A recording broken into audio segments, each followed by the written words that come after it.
with a question from Jody Demling. Chris, after Saturday and then the quick turnaround, can you just kind of talk about the attitude maybe yesterday that you saw from the guys, and a little bit about Pitt, because this is a team that I think they've won 5 in a row, and they just got the Sabandi kid eligible, who is a good player. So this is a much better team than what we've seen in the past. Yeah, I think when you lose the way that we did in the manner that we did on Saturday, it really doesn't matter too much to you as a coach who your next opponent is. It's more who your team is. And I do think that we were all humbled on Saturday against a really good Wisconsin team. We have to get better in a lot of different areas. I think, Pitt's going to challenge us in a few of the areas that we weren't very good at on Saturday. They're a very, very tough group. I think that's been the stamp that Coach Capel's put on Pittsburgh since he's arrived. And so we know could be challenged at a high level in our first conference game. We've got a lot to learn and get better at. And I thought we took a step forward yesterday in our practice, and we're going to have to continue to take steps forward. Go to Shannon. Pitt is number 2 in the ACC in rebounding margin, and I just was curious of your assessment of how that battle you see playing out tomorrow. Well, I see how I'd like it to play out. How that does play out will be a big part of whether we're successful or not. I don't know if I've ever seen a guy, have back-to-back 20-point, 20-rebound performances, like Champagne has.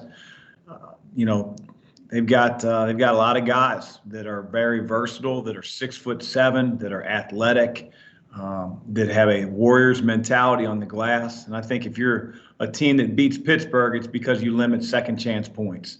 But they're going to be aggressive, whether that's attacking you off the bounce, posting you up, or rebounding the ball. Again, that's sort of the identity that Coach Capel's teams have carved out in his 3 years with the program.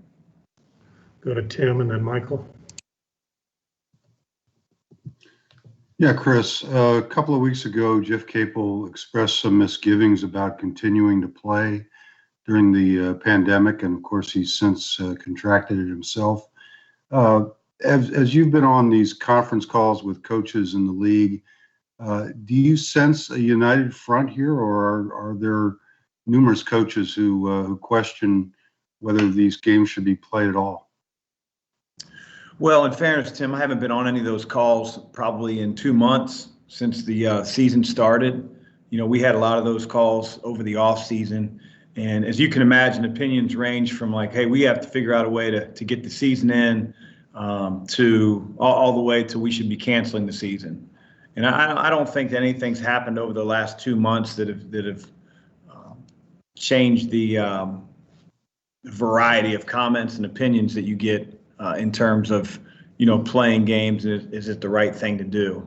I said it at the time, and I'll say it again, when we play, no one has the virus. I mean, it's just, that's why you see teams pausing and games being canceled. We're trying to do, what we can as best we can to let the kids enjoy what they do, and that's play basketball. And it's what they've worked for their entire prep school career and college career. They want to play the games. But we're trying to do it in the safest manner possible. As a quick follow-up, have you had a chance to talk to Coach Capel since he came down with COVID? I haven't. I was going to reach out to him today when I jumped on the plane through text. It's been a quick turnaround. We've had a lot of things that we have to figure out here at Louisville after the game on Saturday. But Jeff's been really good to me, and so. I probably should have done that by now, to be quite honest, Tim, but, I have not. Thank you. Michael. Hey, Coach. Michael McCammon, Cardinal Authority. In your post-game comments at Wisconsin, you brought up the lack of communication amongst your players. With such a young team, what can you do? How do you teach guys to become more vocal, especially, once the season has begun? Well, we teach them that every day, Michael, when we're in practice. I mean, that's an expectation. But when games come around, the nature, is to do what you're used to and do what have ingrained as a habit, really your whole life. And very, very few high school basketball players say a word, other than to talk a little smack if they hit a shot, but they don't have any meaningful communication for the most part when they play games. How to switch, how to switch back, who to pick up in transition, what's coming, watch this screen, watch this back screen. It's just foreign to them. And so again, with a young team, and it probably gets really highlighted when you're in an empty arena, how vocal one team is or a certain player is, and maybe how quiet others are. And so, we learned a lot about ourselves on Saturday. The first two out of three 3-point shots that were made were simply because we didn't execute a switch on a ball screen. And I really feel like that came down to a lack of communication. Go to Kent and then Paul. Chris, will Carleek be available tomorrow? And if he is, he seems like a guy who does communicate on the floor really well. He seems like a guy who brings toughness. Just the fact that if you have him, does his presence maybe help other guys in those departments? Carleek will be available. And yes, he helps in a lot of ways. I think, somebody had mentioned that, well, he's not going to make up a whatever deficit that was, 30-something points, 37 points. And he doesn't, but it slides David over a little bit. It generates easier shots for everybody. It allows to have more experience on the floor with that voice. Certainly he's not the cure-all. Our other guys have to be able to hold their own in certain areas. And hopefully what happened on Saturday will be something that really helps our team in the long run, as tough as it felt on Saturday. Paul. Chris, it's Paul Rogers. After the game, you were pretty complimentary of Gabe Wenser. Could you talk a little more about that, what you liked about what he did?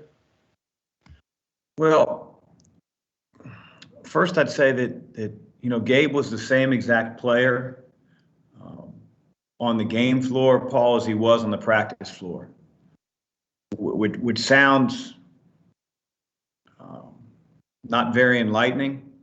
Sounds like that should just be common, but you'd be surprised when the lights come on and it's truly a game. Some of the errant shots that you wouldn't take in practice that you take in the game. Your voice in practice becomes muted in the game. You don't call out the back screen like you do in practice when the 4 coaches are sitting there on the floor right next to you like you're in Little League. And so it was really refreshing. I shouldn't say surprising, but refreshing to see Gabe have really the loudest voice on the floor when he was in. I thought he was directing. I thought he was alerting his teammates to things that were happening. And not only was he doing that, he was right. He was correct in the things that he was assessing and communicating on the floor. And to do that as a freshman was awfully impressive.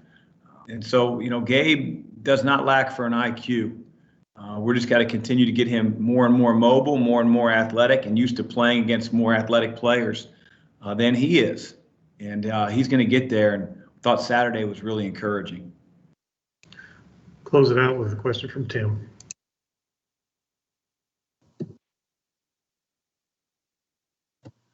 Yeah, Chris, I apologize for spinning ahead a little bit, but holiday deadlines dictate that we start compiling our Kentucky stuff now.